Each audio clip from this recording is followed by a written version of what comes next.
सरकार चुनावों में उसका काट दे रही है, आयोग फॉर्म की फीस लेके उसका काट दे रहा है, तैयारी में सिलेक्शन नहीं हो रहा, महिला अलग से काट रही है, हर एंगल पे कट रहा है, हर एंगल पे उसको हताश कर दिया जा रहा है। ये जो एसएससी की समस्या है, मैं 2 मिनट इस पर थोड़ा सीरियस प्रकाश डालना चाहूँगा, जिसको आप नहीं समझ पा रहे हैं। आपको अभी खाली ये लग रहा है कि एडीक्यूटी हटेगी और टीसीएस आ जाएगी और सब कुछ ठीक से चलता रहेगा। ये अगर ऐसा आप सोच रहे हैं तो ये आपकी सबसे बड़ी गलतफहमी है। और ये सिर्फ एक एग्जाम का हाल नहीं है। आज क्वेश्चन पेपर का रिमोट एक्सेस इतना सस्ता बिक रहा है कि आप उस दौड़ में हार गए। जब पहले महंगा बिकता था तो हर कोई नहीं ले पाता था, तो आपका भी सिलेक्शन हो जाता था। अब वो इतना सस्ता बिक रहा है कि राजस्थान और हरियाणा ही खरीद ले रहा है नौकरियां। उसकी गरीबी का आलम है कि उसके पास तो पैसा ही नहीं है।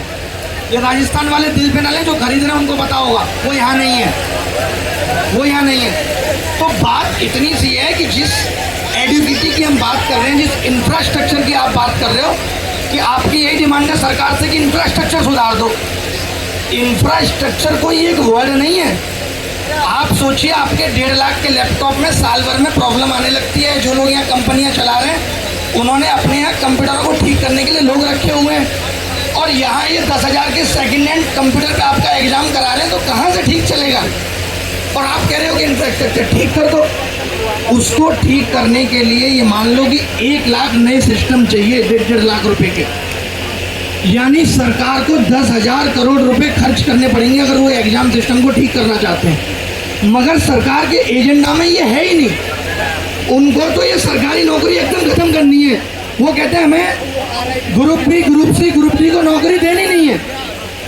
उनको जहाँ से वो भारत को देख रहे हैं, जिस नज़रिए से, वो अगर हमारी नज़र से देखें तो उनको समझ में आए कि जो बच्चा 12वीं पास ग्रेजुएट हो के बैठा, उसके पास करने को क्या है। आज अगर आपके लिए नौकरियां क्रिएट नहीं हो रही, उसके लिए जिम्मेदार कौन है?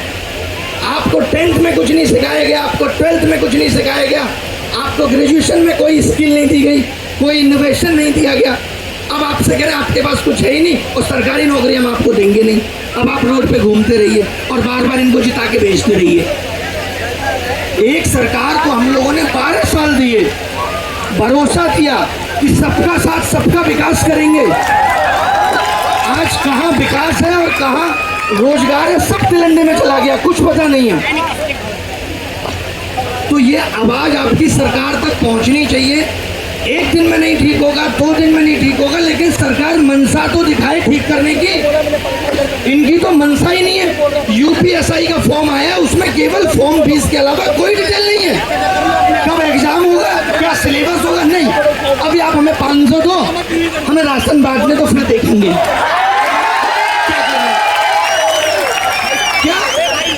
क्या सरकारें, आयोग सिर्फ जो युवा इनसे नौकरी की तलाश में आया था उसको इन्होंने कारोबार बना दिया है?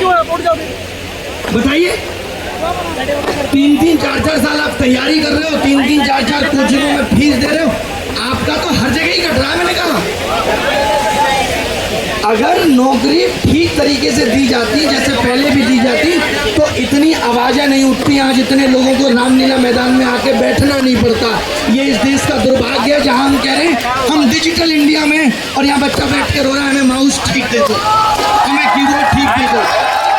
इससे ज़्यादा दुख की बात क्या हो सकती है?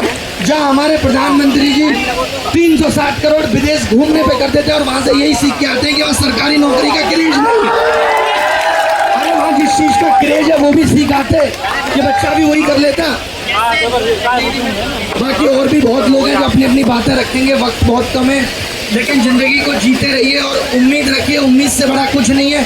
यहाँ पे भी लोग आपको पूछेंगे कि क्या आपको लगता है, टीचर्स को भी पूछेंगे मीडिया वाले, क्या आपको लगता है कि सब ठीक हो जाएगा? तो ना हम भगवान है ना आप। हमारी कोशिश है कि सरकार तक आवाज़ पहुँचाएँ और सरकार इसको संज्ञान में ले और इन चीज़ों को ठीक करे। जो अत्याचार आपके साथ हो रहा है कि नौकरी के नाम पे सिर्फ धांधली, paper leak, server crash, technical leak, कुल मिला के जिस भी स्टेज पे जितने भी बुरी तरीके से आपको तोड़ा जा सकता है, वो सब कोशिशें सरकार की और आयोगों की मिलकर के हैं। आपको इतना हरा देंगे कि आपको किसी जीत में फिर कभी स्वाद ही ना आए। धन्यवाद।